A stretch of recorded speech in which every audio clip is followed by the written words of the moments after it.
silakan kita akan awali kelas pendidikan agama Buddha dan budi pekerti pada kesempatan kali ini dengan mengundang kita sejenak.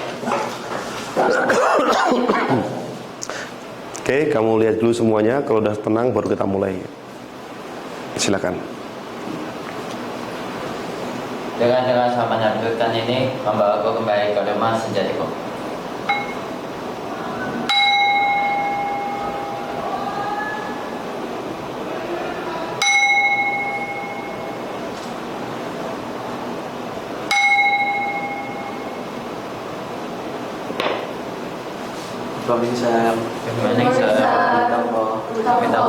Oke, Amitofo sedang kembali. Sebelumnya terimalah salam kasih dari Mister. Namo saya Ngadi Budaya, namo budaya semuanya. Namo budaya semuanya. Nah, Mister mau ingat nih, ibu kampus kalian nih. Rabu sebelum Rabu kemarin itu materi Mister apa coba? Mister mau tanya sama kalian. Hak asasi manusia yang umum, betul? Bukan yang hak asasi manusia dalam pandangan agama Buddha, ya. Tapi sebelum itu kita mulai, ya, ada yang masuk ke hari ini. Mister mengingatkan sekali lagi, satu, ya, ini Misternya suaranya udah mulai serak-serak nih. Mister tuh sekarang udah mulai es-esan, coklat, itu paling udah mulai anti Mister. Kenapa? Cuma makan sedikit aja udah mulai serak Mister itu, ya. Tolong jaga kesehatan, ya, cuacanya yang sekarang nggak menentu, ya. Takutnya kenapa? Kamu sakit pas ada pengambilan nilai, ya. Tolong itu diperhatikan. Pembelajaran itu ada tujuannya, ya. Tujuannya apa, Mister? Nih, menerapkan pengetahuan tentang peranan agama Buddha untuk menegakkan hak asasi manusia, ya. Nah, di sini tema kali ini kita akan belajar mengenai hak asasi manusia, hubungannya dengan agama Buddha. Nah, ini bukan untuk motivasi Anda ya, tapi juga untuk motivasi saya sendiri. Guru mengajar itu perlu energi, butuh baterai. Baterainya itu apa? Kalian. Ketika melihat kalian antusias, semangat, ya, itu guru tuh kayak dicas, ya. Tapi kalau kalian udah ngeliatin jam, ya, itu guru pun juga semakin juga malas juga mau ngajar, ya. Makanya seorang guru itu apa? Baterainya itu ada di kalian jujurnya, ya. Kalian semangat, kita pun antusias untuk lebih semangat. Ada lagi, saya belum pernah di sini. Yuk, siapa yang pernah mengalami perundungan atau pembulian? Oke, stop. Nggak apa-apa, nak. Kamu itu pun juga gak ada masalah. Oke, stop. Gantian. Brandon, kamu boleh sharing, kamu pernah dibully atau kamu mengalami perundungan atau kamu yang merundung nih? Oh, ada saatnya, gantian. Sekarang kamu dibully dulu. Kapan atau gimana prosesnya ketika kamu dibully, nak? Apa?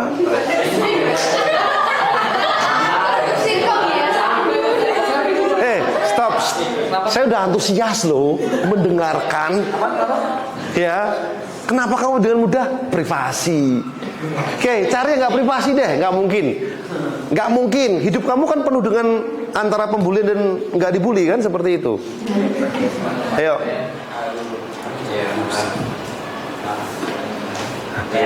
Kamu ini menyembunyikan sesuatu nih, mah nggak jujur nih, nggak suka, Mister. Di kelas 9 ini yang pernah dikata-katain. Seperti apa kata-katanya kamu? Nggak ingat. Kamu di depan saya jangan ngomong nggak inget, nak. Nggak tahu pastinya, tapi tahu di. Jason Wang nggak tahu ya. Dia itu paling aktif di jam saya. Mister, saya pernah dibully apa? Mata saya sipit. Iya, nggak apa-apa, itu rasis nih maksudnya, ya kan? Dia bilang seperti itu, tapi nggak di sini, Mister, tapi sekolah yang dulu. Berarti kalau sekarang masih ingat, berarti sakit hatinya sampai sekarang toh? Ingat itu. Kalau dia masih ingat masa lalu sampai sekarang, berarti sakit hatinya dia itu sampai sekarang, karena dia masih ingat posisinya. Kalau nggak sakit hati, pasti dia lupa, ya kan? Dan di sini privasi, Mister. Lupa, Mister. Ada yang lain? Ayo dong. Oh, kemarin Mister dibombardir. Yuk. Iya. Cuma sekali itu juga termasuk. Tapi kan termasuk toh, mengalami toh. Yakin beberapa teman-teman tuh pernah, tapi nggak tahu kenapa kalian nggak mau berbicara. Apa, Loli? Shh.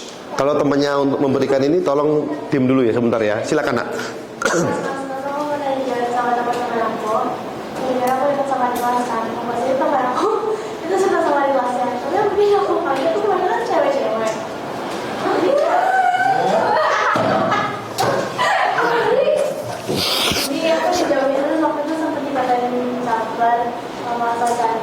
Terus disuruh kencengin baut. Kencengin baut apa? Dulu kan aku gak SD kan sering main kan, tapi rambutnya kayak sering Terurai. oh kalau jalan tuh ya. Oh, makanya kencengin baut itu. Kalau dibilang, sok cantik, emang iya, emang kenapa? Itu aja udah. Ya kan? Dan pakai cara mister, mister galak killer, emang iya, emang kenapa?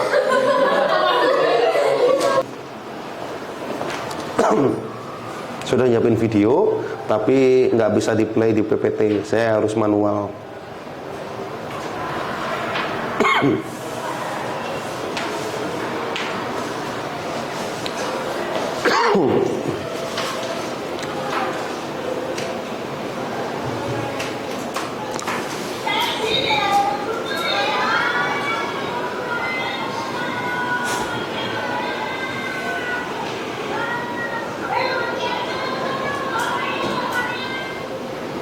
Ini ada yang cewek-cewek seperti itu, tapi nggak berani nyebut saya.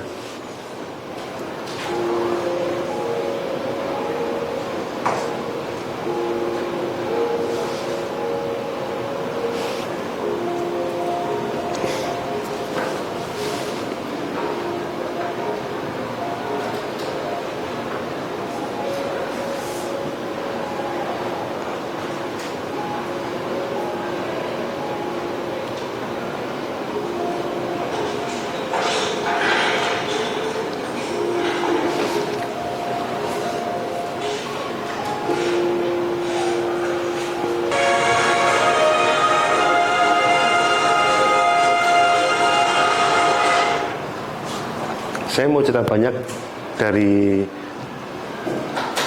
video pendek yang baru saja kamu lihat. Sebelum saya menjelaskan video pendek ini, siapa yang bisa menjelaskan ulang pakai bahasa Anda sendiri?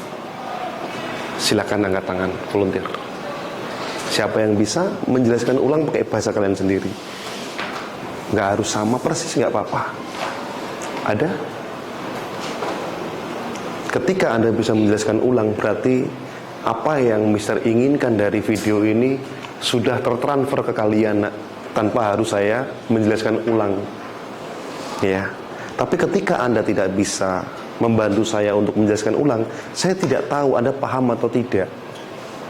Ya, oke, silakan Andrew.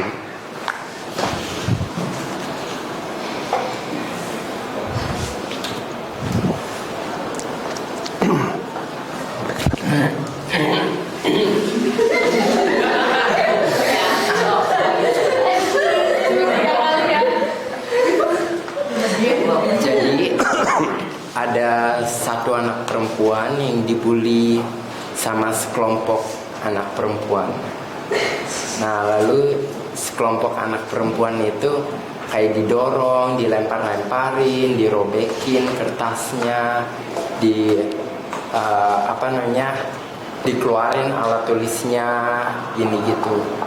Sampai akhirnya cewek yang dibully itu ke pressure banget sampai mau lompat dan bunuh diri.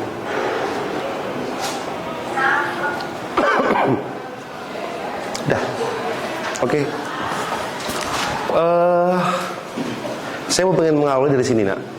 Bahwasanya mungkin dari ucapan kita yang mungkin menurut Anda biasa-biasa aja, ya.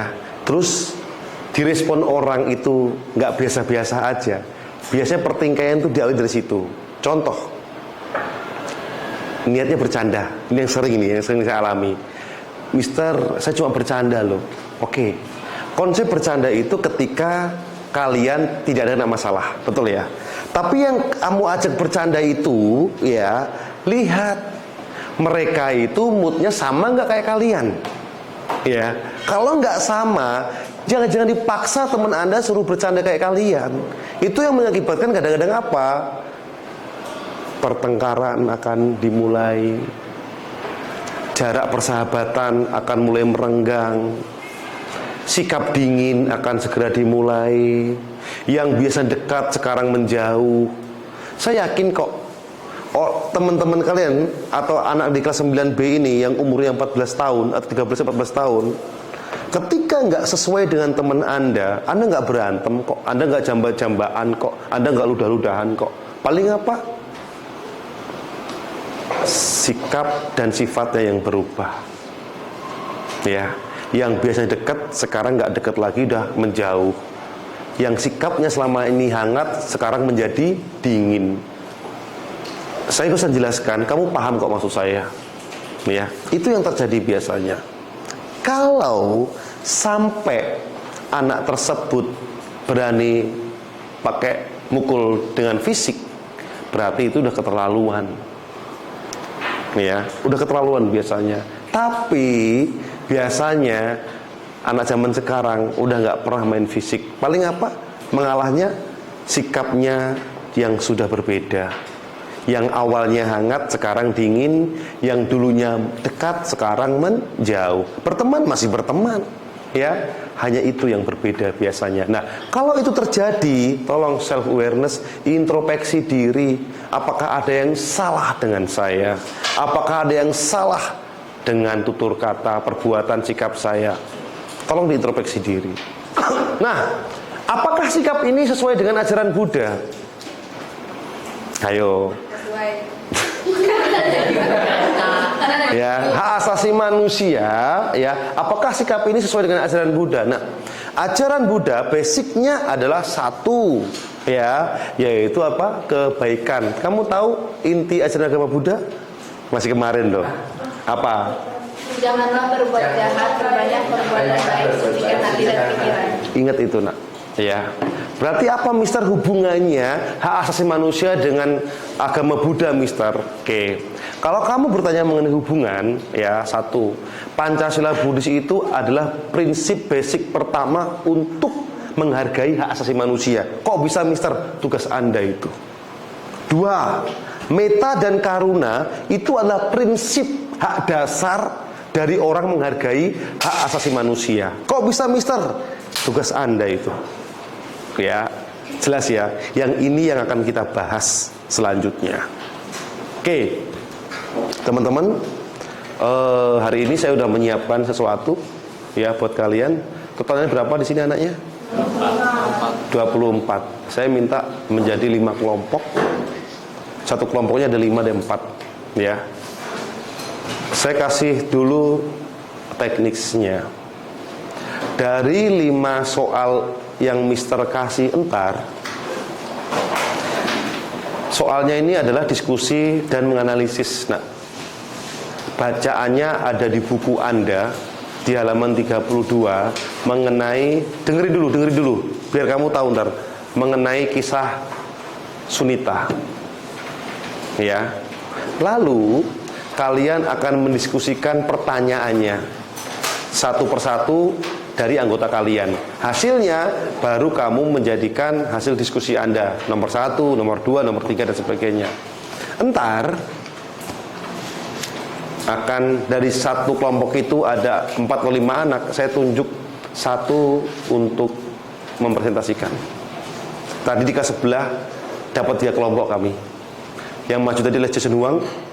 Saya dulu tuh pandangan saya tuh terlalu negatif sama Jason Huang. Ternyata sekarang dia untuk sharing paling berani, presentasi juga berani. Yang kedua ada Iris. Ya mungkin udah saya marah-marah kemarin kali ya. Yang ketiga, 2 berarti tadi. Gak cukup waktunya. Ya minimal 3 anak lah yang maju mempresentasikan. Nah, hasil diskusi itu saya nilai dari siapa yang bawakan presentasi. Ya, siapa yang membawakan presentasi. Tapi ingat, saya nggak nunjuk anak yang udah bisa. Kenapa ditunjuk yang bisa? Saya pasti akan menunjuk anak yang belum bisa. tugasnya adalah agar di kelompok itu anak yang udah bisa itu, bagaimana caranya ngajari anak itu yang belum bisa. Dan saya pengen kelompok itu benar-benar bisa berkontribusi, nah semuanya, nggak cuma anak-anak itu aja.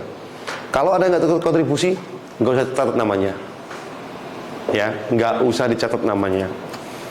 Jelas ya, semuanya Mister pengennya kontribusi. Waktu Anda nggak lama, waktu Anda diskusi cuma 10-12 menit. Ya, jelas ya. Oke, saya tunjuk, ntar kamu inget-inget nomornya aja. Saya acak gini, ya. 1, 2, 3, 4, 5. Ingat nomornya ya. 1, 2, 3, 4, 5. 1, 2, 3, 4, 5.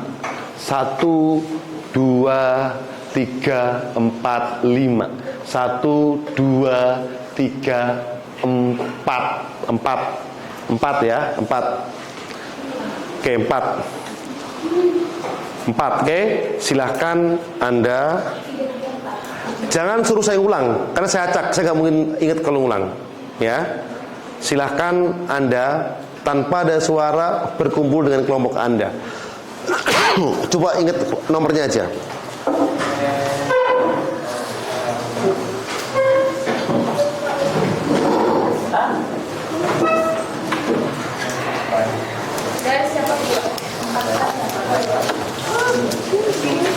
Oke, hitungan sampai ke 5, silakan Anda langsung duduk semua ya, berkumpul dengan kelompok Anda. Ya. Oke, 5, 4, 3.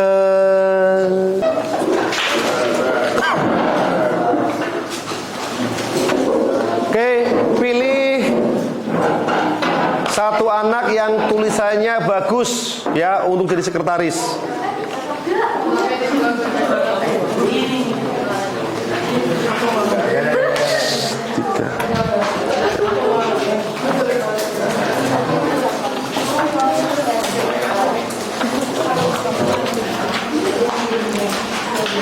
Oke, itu adalah kisah Sunita mengenai hak asasi manusia, nak ya. Di India sana itu masih memegang kekuh mengenai sistem kasta.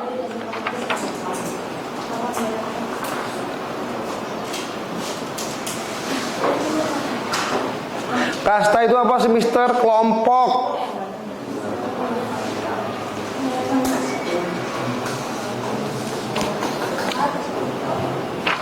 Kalau kalian pengen tahu gambaran kasta seperti ini. Inilah gambarnya sudah ada ya, teman-teman bisa melihat seperti ini. Ini adalah Sang Buddha dan inilah Sunita. Ya, Sunita ini adalah kasta yang paling bawah yang disebut namanya kasta Sudra. Nih, ini di India masih memegang kekeh mengenai sistem kasta seperti ini. Kasta ada 4, yaitu ada Brahmana, Ksatria, Waisya, dan Sudra. Kalau pada zaman sekarang, Brahmana itu siapa sih, Mister? Kalau sekarang pemangku agama. Contoh kayak Pak Ustadz, Romo, Pendeta, Ramani, Suster. Bukan suster yang di bawah ya. Nah, itu adalah pemangku agama. Pemangku agama kalau di India itu kasta yang paling tinggi, nak. Ya. Yang kedua ada apa, Mister? Yang kedua ada Ksatria. Ksatria kalau contoh pada zaman sekarang itu apa, Mister? Yaitu adalah orang-orang yang pekerjaannya di pemerintahan. Ya, kayak Dewan Perwakilan Rakyat, DPR, kayak MPR. Ya, seperti itu. Terus kalau Waisya itu apa, Mister? Waisya itu sama. Di sana sama di sini itu sama. Contohnya apa? Pedagang. Ya. Nah, baru yang terakhir itu namanya apa? Kaum Sudra. Kasta Sudra itu apa, Mister? Kaum buangan, orang yang tukang nyapu jalan, gelandangan, pemulung. Ya, itu kaum Sudra. Oke, stop. Lihat, Mister, semua. Siapa yang nomor 1 udah semua? Nomor 2? 2. 3. Belum 3. Oke, ya udah, stop. Teman-teman, saya minta perwakilan nomor 1, kira-kira siapa yang mau menjelaskan? Bawa kertas nggak apa-apa. Nggak ada, saya tunjuk. Nomor 1, Ricci mau? Hah? Nggak apa-apa, yuk, biar cepat. Oke, udah. Oke, semuanya tolong berhenti menulis dulu ya. Kita akan simak dari Ricky. Bawa aja nggak apa-apa, bawa aja nggak apa-apa. Ya, ya nggak apa-apa. Yuk. Semuanya tolong menghargai ya. Tolong semua tidak ada yang mencatat, semua melihat Ricky. Oke. Stop dulu. Ricky bentar ya. Komplikan aja, nggak usah ditaruh. Jadi masalah utama. Kelompok dulu, kamu dari kelompoknya siapa aja namanya, sebutin kelompoknya. Ya, aku dari kelompok Anggotanya siapa aja? David, Loli, Adele, sama Florence. Jadi masalah utamanya itu kan si Sunita ini dari kaum buangan. Dia itu hidup nggak punya apa-apa. Terus dia itu kayak cuman bisa kerja, itu pun nggak tetap. Dia setiap hari kayak cuman bersihin jalanan sama kayak bersih rumah orang itu pun dia nggak dapat hasil yang sepadan. Terus dia juga nggak punya tempat tinggal, jadi dia nggak bisa berlindung di mana-mana gitu. Sudah. Oke, kasih bunga dong teman-teman semuanya buat Ricky. Terima kasih Ricky ya. Oke, selanjutnya adalah pertanyaan nomor 2. Ayo, volunteer siapa? Kelompok siapa yang mau maju? Volunteer kelompok siapa yang mau maju? Gak apa-apa. Silakan. Oke. Siapa? Queen mau? Atau siapa yang mau? Yuk, silakan. Gak apa-apa, Nak.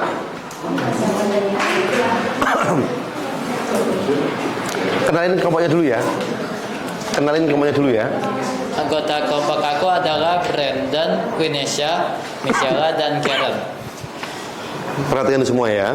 Mengapa kasus itu dikatakan sebagai pelanggaran HAM? Karena Sunita menerima perilakuan yang tidak adil sebagai kaum buangan. Hal tersebut kan memang seharusnya tidak boleh ya. Semua manusia punya hak untuk hidup, dapat kebutuhan pokok yang sesuai gitu. Nah, kasusnya untuk Sunita ini dia sayangnya jadi kaum buangan nih.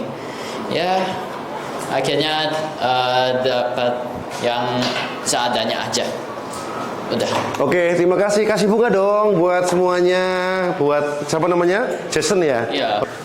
Lanjut adalah teman-teman, ini Mister sudah mau menyimpulkan bersama kalian ya. Ntar Mister menyimpulkan ya, kalian juga menyimpulkan dari pelajaran pada kesempatan kali ini. Oke. Salah satu praktik dasar umat Buddha yang merupakan penghormatan terhadap hak asasi adalah 5 sila Buddhis. Ya, kok begitu Mister? Iya, ini Pancasila adalah prinsip dasar ketika seseorang menghargai hak asasi manusia. Nah, kok bisa Mister? Kita lihat satu persatu.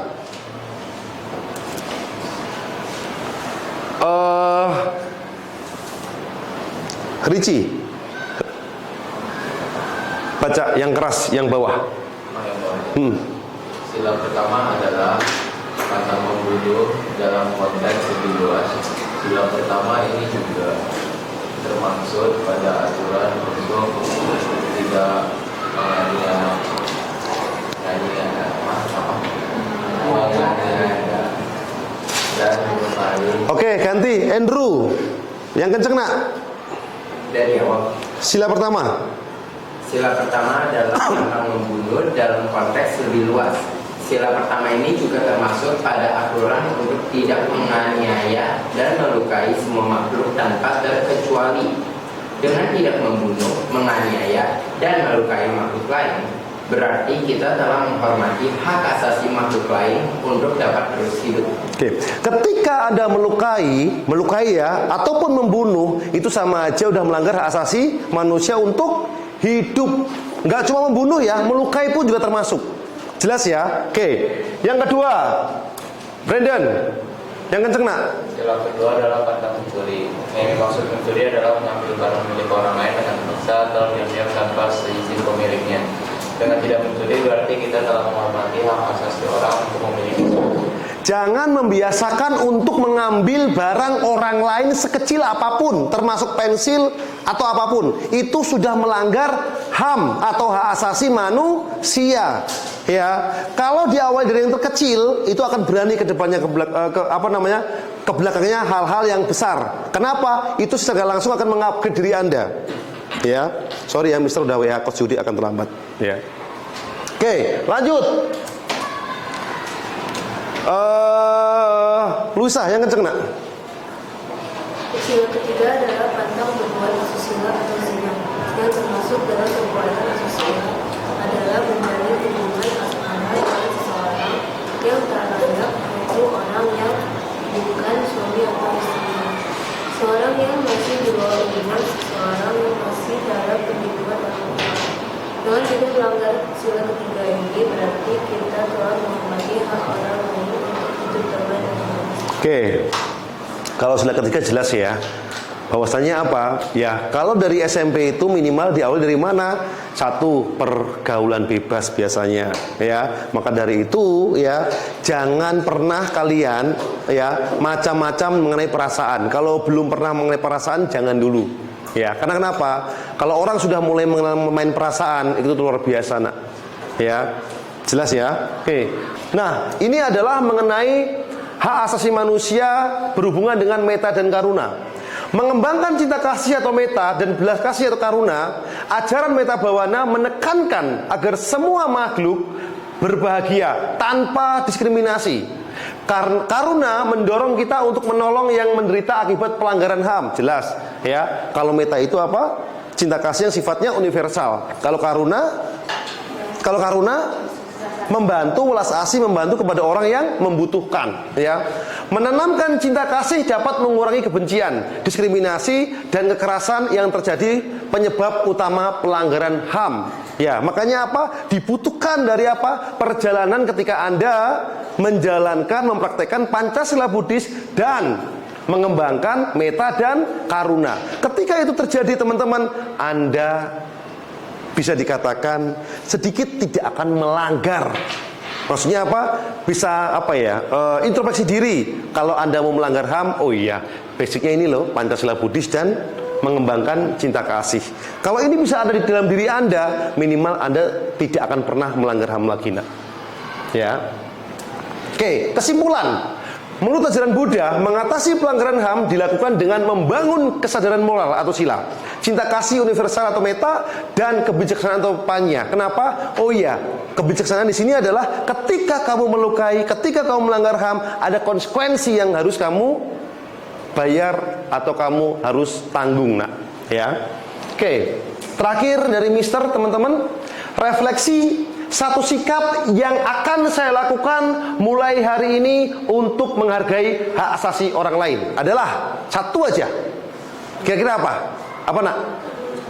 Apa? Jaga ucapan. 2, tidak membeda-bedakan, ya, pertemanan atas dasar apa? Suku, ras ataupun agama. Jelas ya? Paham ya? Oke, teman-teman, terima kasih ya. Ini adalah akhir dari pelajaran pendidikan agama Buddha dan Budi Pekerti. Dan saya harapkan minggu depan, pertemuan yang akan datang, kita bisa lebih semangat lagi. Dan ingat, minggu depan pelajaran kita yaitu adalah pendidikan agama Buddha bertema kesetaraan gender. Ya. Ingat ya, kesetaraan gender. Wah, ini udah mulai nih antara cowok dan cewek ini, ya. Oke, mungkin itu aja yang Mister bisa berikan untuk hari ini. Tetap semangat, ya. Mari kita akhiri dengan mengundang gentar lebih dahulu. Silakan, nak. Dengan kau menampilkan ini, membawa kau kembali ke rumah sudah cukup.